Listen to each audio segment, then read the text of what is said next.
Hello. Sorry to cut you off again. I'll go for it. That's okay. All right, if I go? Yeah, you can go. Yeah. Can you? I can. Okay. All right. Hello. Sorry. That's a deliberate ploy to cut me off for the third time. I know. She's just something I would probably do. Today being me. Yep. Perfect. Okay. Welcome to the show. You didn't cut me off. I didn't. I didn't mean to do it the other times. Actually? No, I did. I know.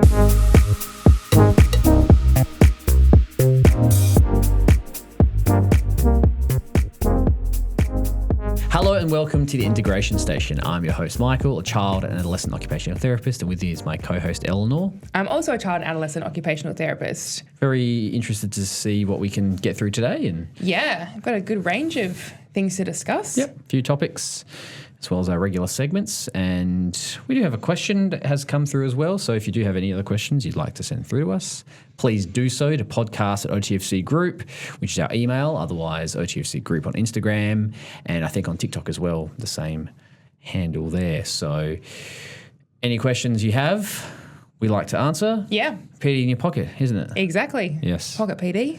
Pocket PD, yes. In a fun way, hopefully help spread the word of occupational therapy as wide as we can. Before we start getting to some of our conversation topics, which actually we do have hot off the press, something that came from the government's National Press Club address. The Treasurer did mention something at the National Press Club address yesterday, but we might go through our regular segments first. Sounds good. And start with Activity of the Week. Therapy, Activity of the Week.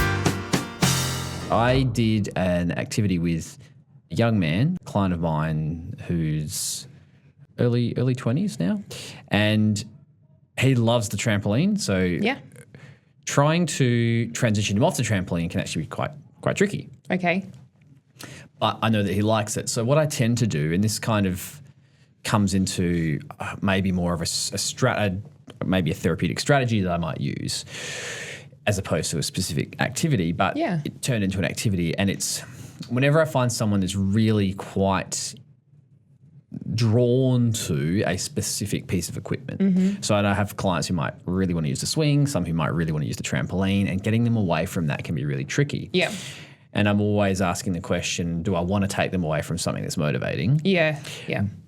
But also I want them to be able to explore different things. So it's finding that balance. And so often what I'll do is I'll bring things over to the trampoline area. Okay. So he has an incredible range of action figures and characters. I don't know if you've ever seen the Seinfeld episode where Jerry and George go to that girl's house who has all these toys. No, I haven't, but anyway. I can just so imagine. Yes. Enviable, I think, for many of our Correct. friends. So whenever this lad comes in, I'm always like, oh man, you've got that giant Batman character, like all these fantastic action figures and huge toys. I'm like, this is great. Let's so we play with them. Yeah, so good. So, but he likes to have them in a particular place, and they have to stay there.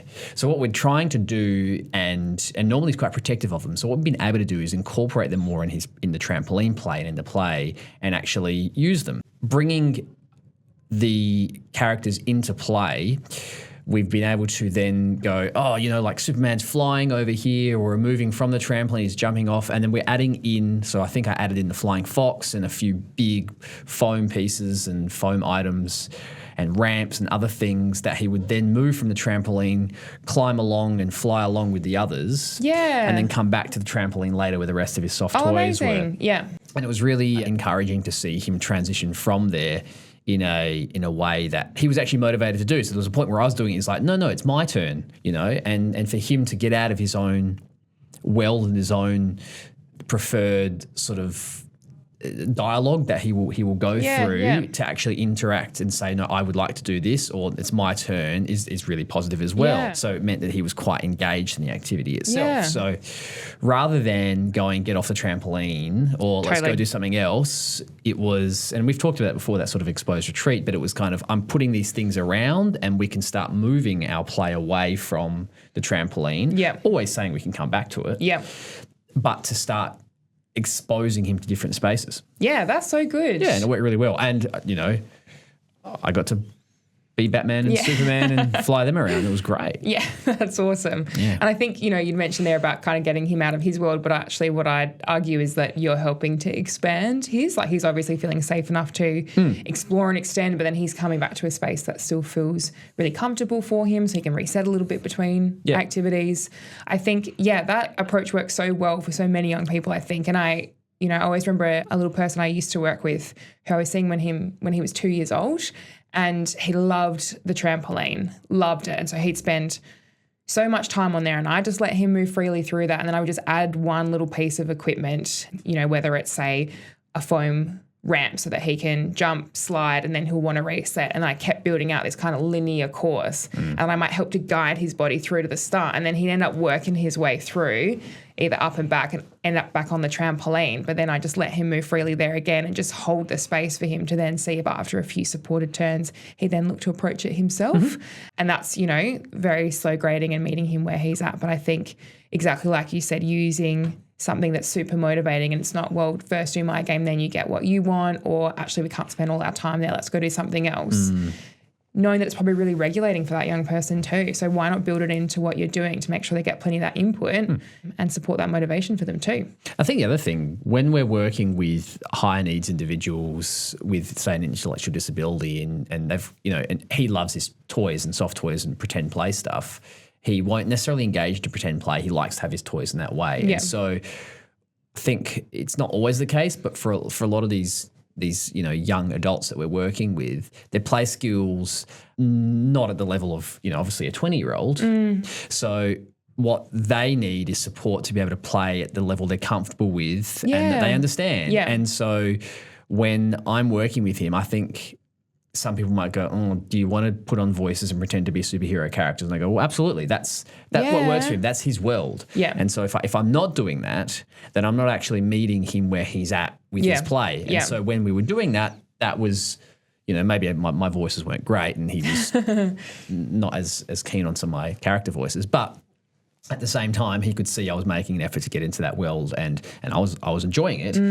And that was inviting him into that play as well, and that collaborative play. So I'm always conscious of when I see those teenagers and young adults who have those toys or who are wanting to do that pretend play that developmentally you would expect to see for a lot younger children. Other therapists, other people might be more inclined to go, let's put that down, let's not do that or do something else. But I think it's absolutely okay to be involving whatever characters or toys or whatever in play, because that's what that person needs and is comfortable for them. And I think that's just OT 101, isn't it? It's not, you're not pitching something at an expected developmental level. You're actually just understanding what that person's strengths and interests are and what motivates them, and using them to make your sessions collaborative and fun and motivating. Like I'm sure there's plenty of other young people that you work with at a similar age who that engagement looks really different, and it's not about pretend play and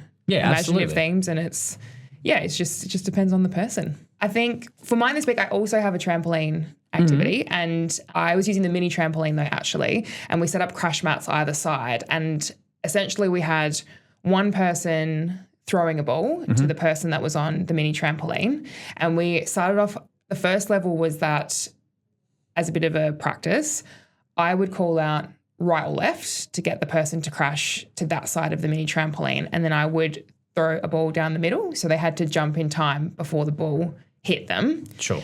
And what I'm looking to do with this, I should say, there's lots of good movement input, so it's a great activity to support regulation once I've had a bit of chance to move and then can process those verbal instructions.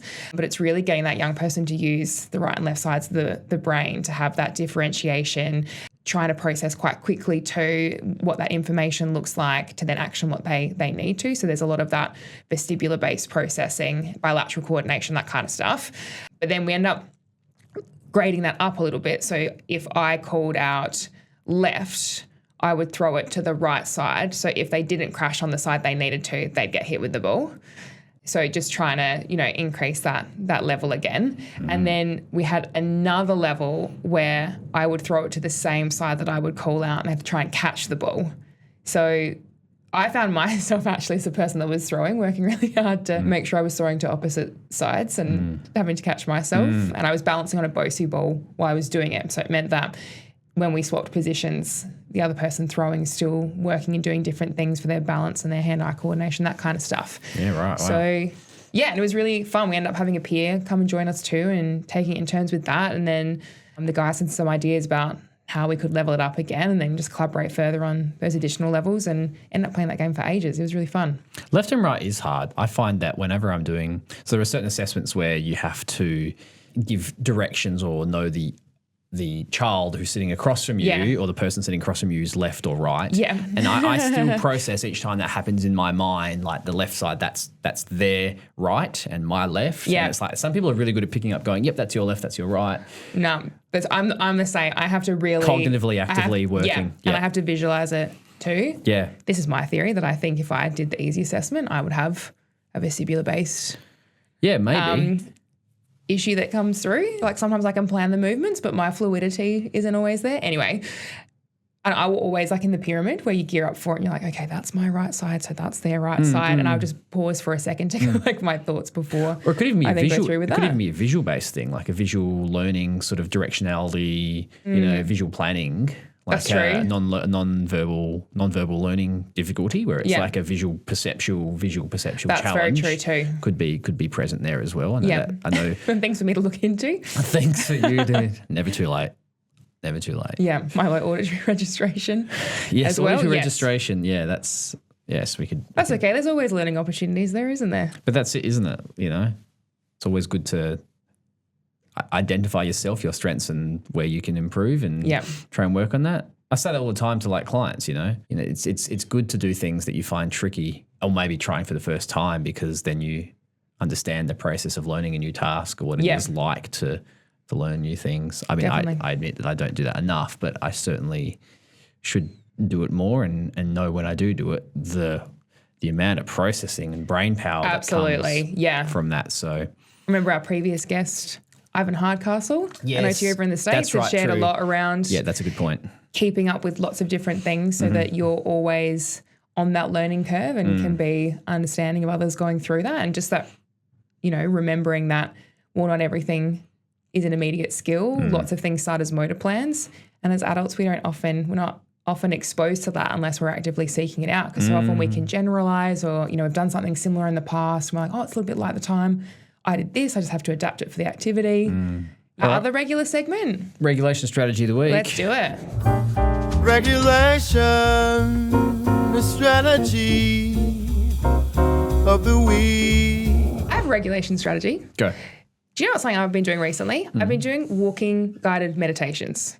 So I walk my dog like multiple times a week, and I often like to listen to podcasts or listen to music, yacht rock playlists, yacht rock podcasts. But I've found myself recently, and I think that actually is kind of a form of meditation, because you're very much in the present. Your mind's not necessarily racing with thoughts from the day or the week, and you're in the moment. But I think just a chance to also connect with my surroundings. And there's lots of things like on Spotify or I'm sure any other listening platform. Google it, something come up. Something will come up. Yeah. But, you can do even like a 10-minute guided meditation, and it just gets you to pause and ground, and it might tap into some of that, 5, 4, 3, 2, 1, where it's 5 things that you can see and 4 things that you can feel and using your different senses to connect with your environment as well, and focus on some of that deep breathing. And I've just really been enjoying that. Don't do it every walk. Just, maybe once or twice a week. And I can tend to feel it in myself as well, I think, when I'm like, actually, you know what I need before I listen to that, or I'm just going to take a moment for myself. Just try and set myself up for the day. Yeah, that's really cool. Yeah. Yeah. I actually do. That reminds me, when I first started to try and do longer distance running, I did a lot of guided programs. Oh, yeah, cool. And I remember when I was doing that, there was a lot of like coaching through and a lot of checking in on your body and how's your body feeling and focus on your breathing. And it was a very mindful way of practicing running without going, what's your, not worrying about time, how fast you're going or whatever. Absolutely. Nothing to do with that. It was more about understanding your body, understanding what your body needs at this time, and tapping into your surroundings. Yeah. And reflecting back, I'm like, I don't do that as much now, but I should certainly go back to using that a bit more because it certainly encourages you to focus on the running part of it and also listening to that coach talking you through things. And it certainly supports a more I think a more regulated state and a better run. So, I think I can imagine that. Yeah. So interesting. And I guess that's the other thing is that, I often find, and I guess it could be considered regulation strategy, is listening to at any time of the day. I find it quite useful at night is listening to whether it's audiobooks or things to help regulate and to settle things down at night. Yeah, that's a good one too. And there are, guided meditations. There are lots of different, I guess, apps and programs. And as you said, through any sort of listening platform, I'm sure you could find something to help provide a bit more of a opportunity to be more mindful or to just manage an arousal level towards the end of the day. Yeah. I know certainly for example, with my son, he likes, periods there we really like listening to audiobooks that were done in a way that were designed to be quite calming. And so that was quite an effective little strategy as well. Yeah, that's really good. I did a guided driving meditation the other day. I was running late to go somewhere. That never happens to me. But Michael's laughing because so often happens. But as long as you didn't leave anything behind. I probably did. That's just how that goes. But I actually hate being late, which is the worst thing. It really stresses me out. So I don't know why the things I've tried to put in place over time never stick. But anyway, and I was like, well, I'm already on edge because I'm on late, and then you're navigating traffic. And so I was like, actually, I wonder if there's something that I can put on in the car just to stop my mind running away with me on that and then carrying that energy into the rest of the day. And then, yes, there are some that are driving, and it's not, it's a bit different. It's more getting you to think about how you're feeling in your seat. Can you take a deep breath into your stomach? And then it was narrating saying, thinking about the people on the roads around you and everyone's got somewhere to be, which obviously is the case, but just even that connection of, I don't know, there was... It worked, and I could just take a deep breath and go, well, I can't change anything about it now. I just have to get there safely, and then we'll be all good. Funny you mention that. It's like the time my wife was telling me a story of when she was running late for somewhere, was getting all these red lights, and my son was in the back, and he was saying to her, "Don't get upset, Mum. That's you can't control the lights. That's Our Lady. She does that." Talking about religious Our Lady and God controls the lights. I'm like, where has he heard that from? Anyway, but it actually took the stress level down to go, that's quite funny. Yeah. Yes, I heard that, and it took the stress away of, okay, I'm getting a lot of red lights here. Yeah. And I can't control that. What can I control? Exactly, yeah. Getting us there safely. Yeah. Yeah. Yeah, so listen to your children. Yeah. A lot more insight than you think sometimes. So we've got a few topics to discuss today. One came from a conversation I heard about from the Neurodiversity podcast. It was Dr. Liz Angoff talking about her work as a psychologist and understanding neurodivergent brains and her analogy in books that she uses, that she's developed based on that analogy. Yeah. There was a question on muscle tone, which I think we talked a little bit about in the past, but maybe a little bit more clarity around this as well. Sounds good, yeah. Another one, Mark Butler, the Minister for Disability Health and the Ageing, talked about the National Press Club yesterday about this Thriving Kids program as a way to transfer a number of people away from the NDIS into another system. But there was one thing I did want to mention, which was something that came up in a conversation the other day with a parent about their son, and they were talking about their experience at the school, and he has some okay times and some trickier times. And a comment came, I can't remember if it was from a teacher, whoever, or someone at the school, who mentioned, at times when these things are occurring, we don't know if it's him or his autism.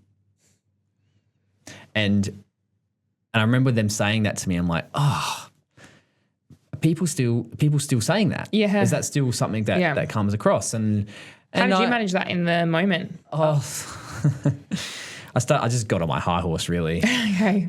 And was like, I can't believe people are still saying this and blah, blah, blah. And, yes, okay. I had this conversation with a social group recently, and how can you separate one from the other and blah, blah, blah. Like, you're completely devaluing a person's identity. Yes. And the parents are like, I totally agree. Like, anyway, I'm like, but at the same time, I understand that maybe that's an education piece, that maybe this, you know, I don't know who it came from. This is the messaging from the school. It may be misinterpreted, but this is the quote I got from the parents. But that mentality is still maybe something that is there. It's like, oh, I don't know if it's this or this diagnosis. And I just look at that and have questions around how you can separate a person from who they are. Yes, I think that's very fair. And also I suppose the controversial aspects of that comment aside, how is that helping you understand what might be happening for that young person, and what does that then help to put in place to address? Because I'm assuming in this context they're referring to something that's maybe a bit tricky in the school space. So actually it's just the understanding of, well, that gorgeous young person is struggling. What can I be putting in place to help them? And I think important to understand that in particular developmental profiles, there might be things that are more prevalent for them in those spaces. Sure. And we talked to this analogy that you referenced earlier, where there are some things for how a neurodivergent brain might be wired, much like anyone else that might be under construction, and making those things a little bit tricky at school. But I think it doesn't help to address what the underlying need is. And that's quite tricky too. On the flip of that, sometimes I hear from teachers or families that for some young people, they'll quote unquote blame their developmental profile for what they might be navigating, or they'll say, using it like, I don't want to say a crux, but I suppose that's what I'm essentially an excuse. But I find that just as disappointing as well, because that young person, for me, I interpret that they're trying to understand how their brain is wired impacts the way that they interact with the world around them. And they're trying to communicate, well, things feel trickier for me as a result of that at times. That avoidance maybe at times, or if they're declining to engage in something, is seen as, well, they're doing that just because. Yeah. And I find that equally as hard. I think sometimes that as well, when I do hear that, oh, it's because of my autism, for example, that's often in relation to, say, a negative thing. Yeah. And more often than not, that comes from this narrative that anything that I do that's not right or that's not considered right is because of autism, right? And that I see as not coming from the individual as much as the way that everyone responds to things. And so they have generated their own concept of, if it's bad, it's autism. Yeah. If it's not, then it's me. And you're so right. That has purely come from the narrative of the community around them. And not intentional. Like sometimes it's unintentionally done, and we do it all the time. You know, we do this all the time. Like teachers, parents. You know, even as therapists, at times we might unintentionally say things or do things. When obviously as therapists, we spend time looking at unintentional bias or unintentional things, but we might say things, and it's always so important to support a young person to develop a really positive self-identity. And if they do find that something about them they don't like, if they are autistic and there is something about them they don't like or they find hard to manage, then work with them through that and say, that is you. Yeah. And how can we help you? Not, okay, that's your autism there. Let's fix that. Definitely. That's not what we're talking about here. We're saying we want you to be able to be the best person you can be and understand everything about you. And for a lot of people, you know, that diagnosis can be tricky to process and hard to undertake, to understand and to fully know how they fit into the world. And, you know, the worst thing you can do is to go, well, separate you from that.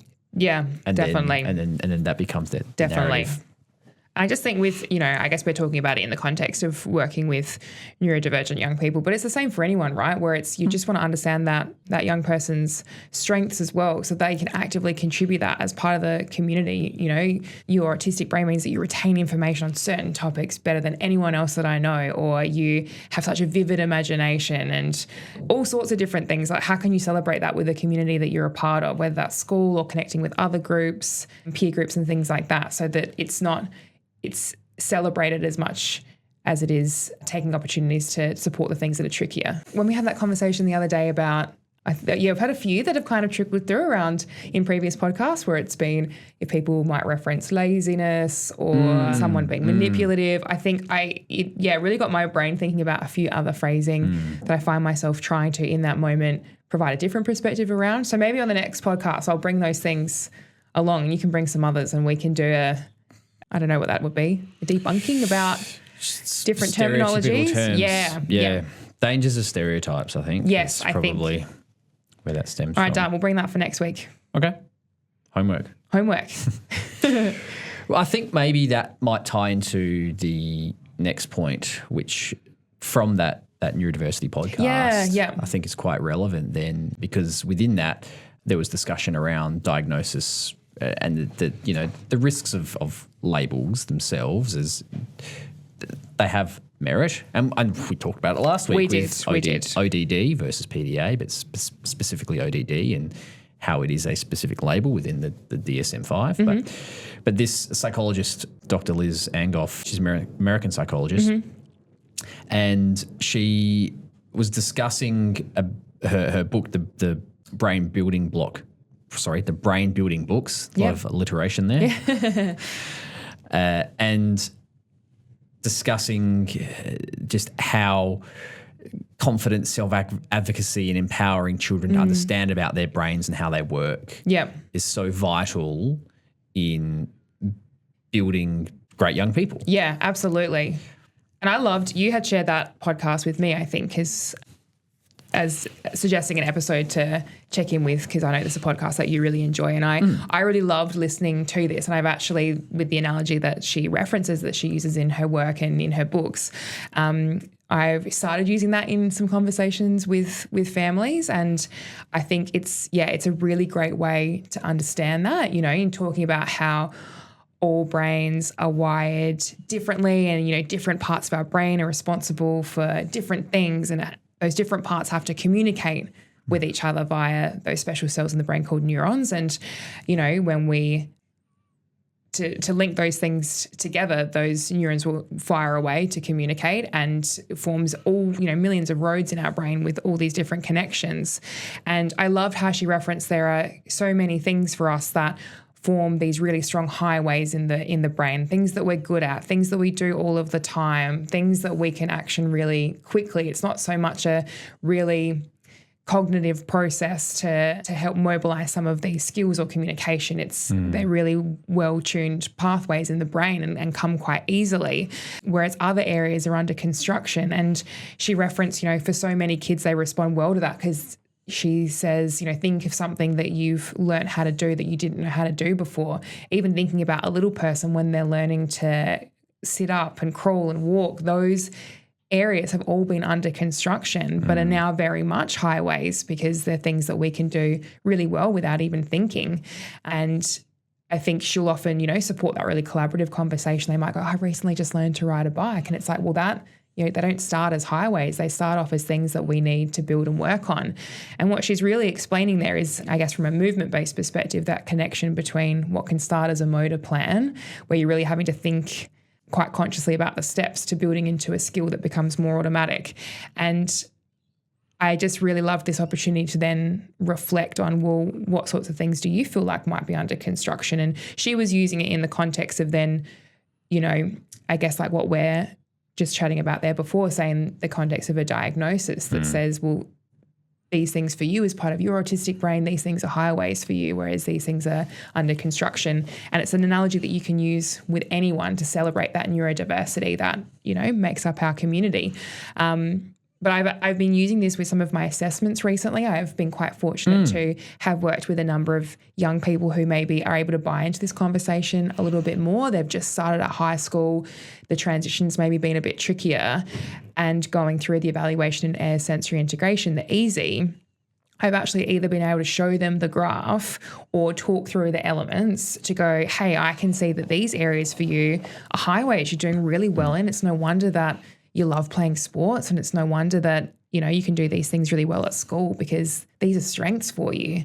Couple of things here I can see as being under construction. And I actually asked the young person I'd seen this week, I can see that you're very capable of doing it, but I can't help but wonder if, because that is, still under construction a bit. Maybe you have to work harder to get there, or you have to think about it a little bit more. And she was like, yeah, that does happen for me sometimes. And I think that just helped to connect for her. Well, yes, these are some things that we can work on from a physical perspective, but for her, what's also under construction was about being able to communicate how she's feeling in the moment and recognizing what her body might need so she can advocate for that.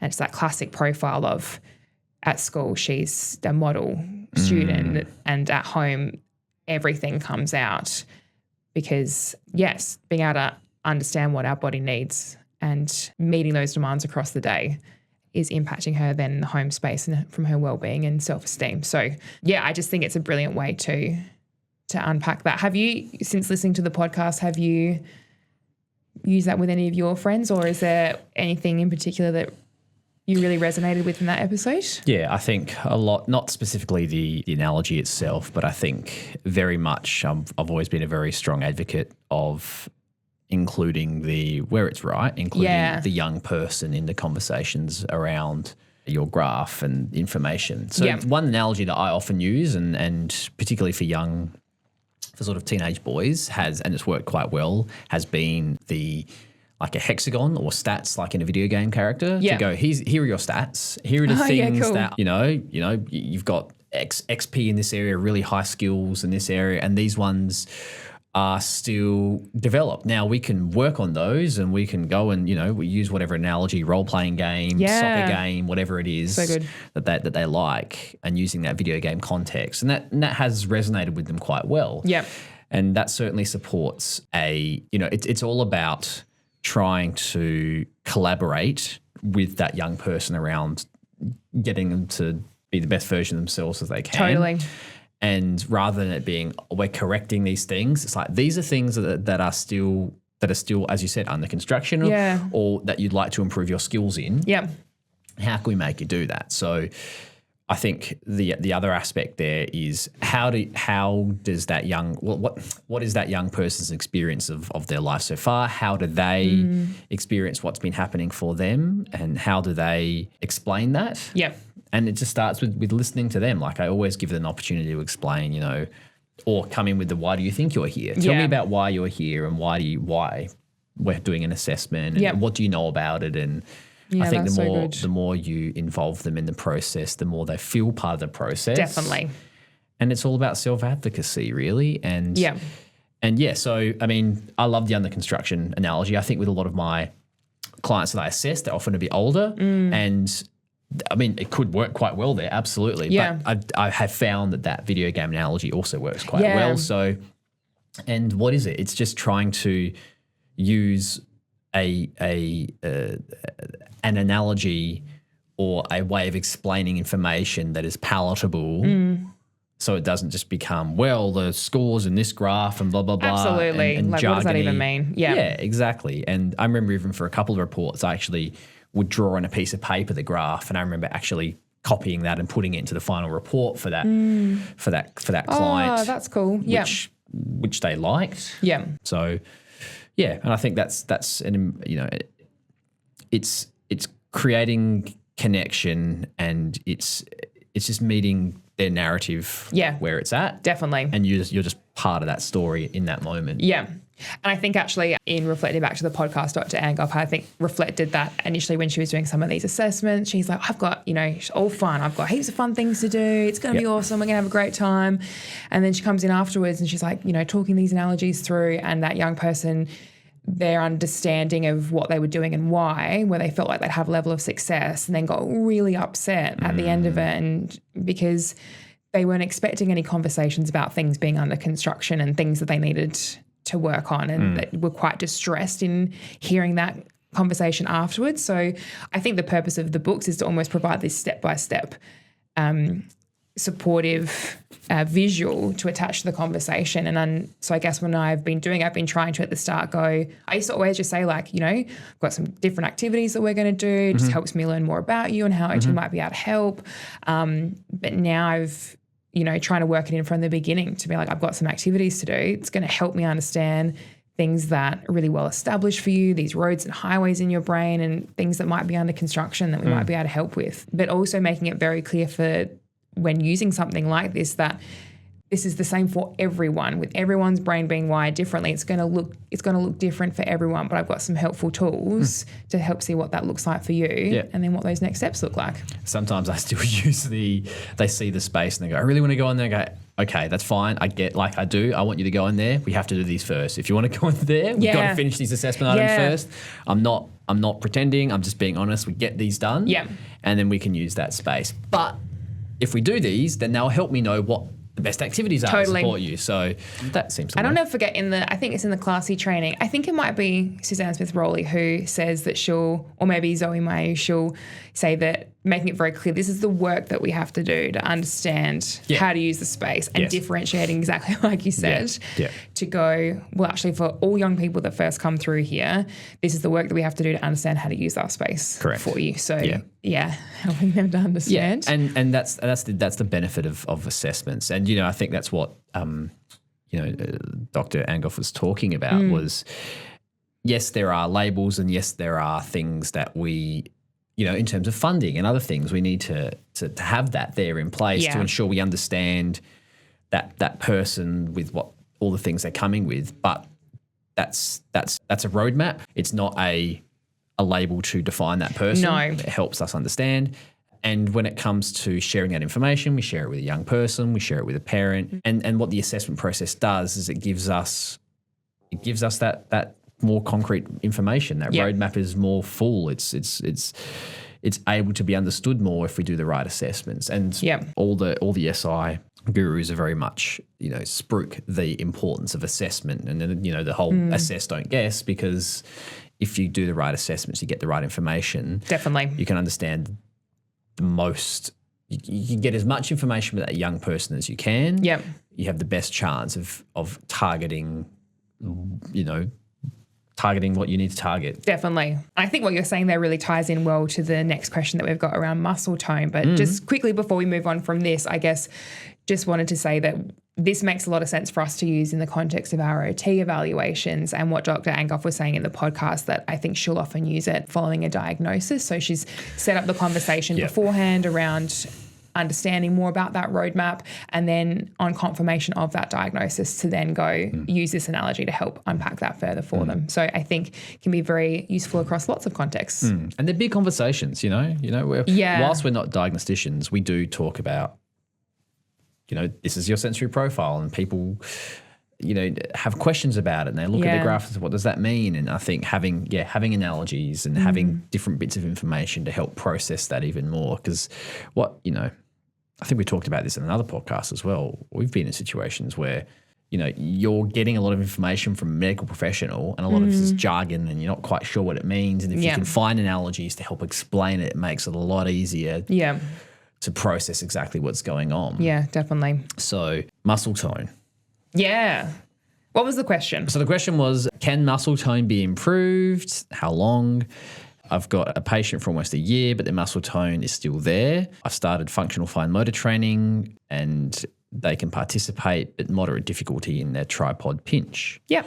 So let's start with muscle tone. Yeah. And muscle tone versus strength. So I guess this is sometimes where I've had this conversation in the past where people ask about, is muscle tone the same as strength? And no. The short answer is no. Yeah. Muscle tone and strength are different things. So if you want to put it simply, strength is more to do with the maximum force of a muscle, like how much you can actually push in the muscle fibers and the size of those fibers and how much capacity they have to actually think of weights. Yeah. How much I can bench press, for example. That's your strength. Whereas muscle tone is more about that tension and resistance in the muscle, and it's more so at rest. So it helps more with posture. It helps more with things like coordination. And so whenever we do assessments, we will look at, say, someone's tone, but we'll also look at someone's posture in the vestibular system, because the vestibular system helps innervate the muscles that support posture and relate to muscle tone. Yeah, which makes sense. It's, I guess processing that input that's received through the inner ear and helps to automatically switch on those muscles and things like that, like you said. So you can certainly see how that links in very much when we're talking about that. And I think really interesting, isn't it? We often talk about low tone or even sometimes like ligament laxity. It presents more of like a mechanical disadvantage, whereas strength is something that you can more actively shift and change. At one of our PD sessions with the team, I think it was last year when we did a clinical observations run through, which is looking at a lot of these different elements amongst other things. And our national director, Dino Manillo, was doing them and I was the subject. And he identified that I have mildly low tone, which is really interesting. And I have to work hard on posture and things like that because that's not as automatic for me. And that's something that I have to navigate. But then I build my strength around that to help compensate. So it's not necessarily that the tone that we're changing. And for young people, that tone can shift and change. But for myself as an adult, what I'm looking to do is remediate that by improving strength and things like that. Yeah. And to be fair, I'm not exactly sure what age with this question. I'm not sure what the age of the individual is because I know, say, post-injury, say if it's post-stroke or other sort of brain injury, the tone can change as a result of that. And that can be worked on, right? Yeah. So you can work on that. But when we're talking about, say, someone who has not had any neurological impairment or injury, then that muscle tone often will be their base rate of muscle tone, whatever that is. So if it's low tone, they'll inevitably always be slightly low tone. But what we do work on is how we can, as you said, strengthen and build up everything around it. And that's why it's important to differentiate between tone and strength because you can increase someone's capacity by increasing their strength and supporting their joints and ligaments and muscles around to ensure that whilst that the muscle tension resistance might be lower, that there is still strength to be able to persist through tasks or to engage in tasks. And I think for working with young people where there is that potential in earlier years to shift what that tone can look like, lots of work with that vestibular processing. It's going to help. Yeah. Yeah, it really does. And in this case, with the fine motor or the tripod pinch, I guess,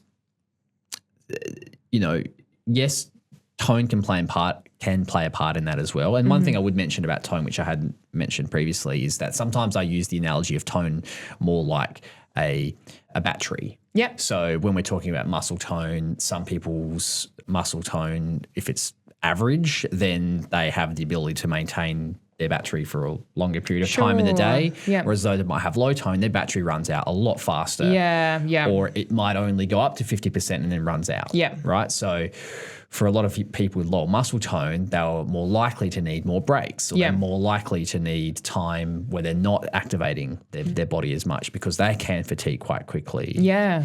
And we know that if you're doing too much movement with low tone and low strength, there's a greater risk of injury, right? Definitely, So being aware of that profile certainly helps. But yeah, I do sometimes, we're talking about analogies, use that analogy of, I like that battery might not be as able to sustain throughout the day, and so we need to have those breaks. So we need to reduce the amount of time that someone's doing tasks. Yeah. So, but yes, in terms of fine motor, I think there's a lot more to it than just muscle tone. We're talking about tripod grasp. I think that's fair too. And where I thought it probably linked in quite well before in understanding, well, where might some of those other functional areas be coming from? What else contributes to making handwriting tricky? So many things like we've spoken about in podcasts previously. But when we're trying to understand all of the building blocks that might be contributing to what you're seeing in terms of that grip and how long they can sustain that grasp and effort in handwriting or drawing-based tasks, tone is certainly one element that might be making that tricky, but there could be potentially other things underlying there too. And so I guess in terms of how we then support that, activities that work on those other building blocks, work on building that strength, but then try and extend that young person in these tasks over time. But probably for someone with low tone, sitting and practicing writing tasks isn't going to build up their endurance. They're going to need some other elements to facilitate that.